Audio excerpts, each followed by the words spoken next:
Arteta ultimately saying, like, if you're in pain, you sometimes just have to feel it and it will make you better. Dave Ornstein has joined us as well. Dave, you've been at the heart of the transfer news for Arsenal for as long as I can remember now, especially. Obviously, this is going to hurt them a lot. But let's try and put it into perspective for the club, because Mikel Arteta promised he would bring something to this team.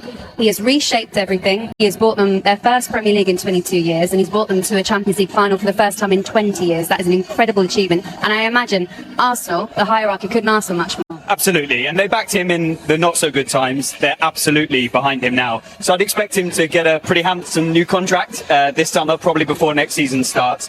And I'd also expect them to back him in the transfer market again. We saw Andrea Berta just by the dugout. He looked devastated. He's their sporting director, and he'll be so determined to go again in the transfer market to really improve the quality in that squad.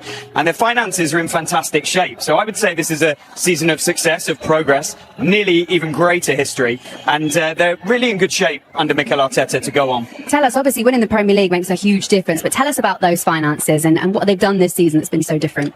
Well, they're on track to break Premier League records for revenue. It could go up to about £770 million, which has never been done. They're going to cross the £300 million mark for television money, which has never been done. So this is fantastic. The revenues are going through the roof at Arsenal. It's a period of milk and honey, if you like.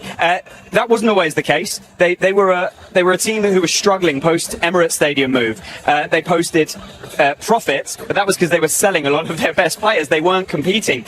They went, I think it was something like 15 or more years of making profits. In the last 7 years, and it will probably be 8 now, they're going to post a loss. But that's because the Cronkies, KSE, the ownership, have backed Mikel Arteta in the market. They've invested very heavily. They've even put their own money in, which everybody was asking for. They wanted success now, and it's come. It's been vindicated. They comply with all the rules. They look like they'll continue to do so. I do think they might have to sell some players in the near future. They don't have to break even or anything like that in 2026, but I think to keep things balanced, to keep compliant, is probably quite wise, and then might not have this success again, so it's probably necessary. It is a strong position. That's right. Going to the Emirates was just, the promised land. Huge bills, £22 million a year they were having to cover when they just serviced that loan. The manager signs a lengthy contract, and now they own the club on their own, the Grand Case. So they can push and they can put the monies in. The revenue is astronomical. Arsenal fans have been coming out of the closet all over the world. Africa, you want to see the clamour for it. It's enormous, and I think that came from the brand of Arsene Wenger.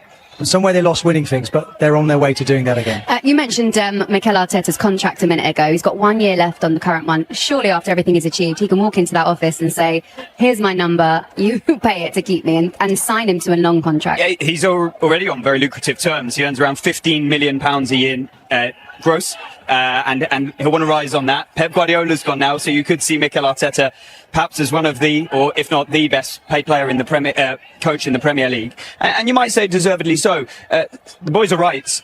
They spent £267 million in the market last summer. They recouped very little, and I could see, because they know the need to improve at that top end, they're behind statistically, and you can see it with your eyes, the likes of PSG and Bayern Munich and so on. The number 9 position is interesting. A penny for the thoughts of Victor Gyökeres tonight, of course, his first season, and he helped them to this final and then was put on the bench.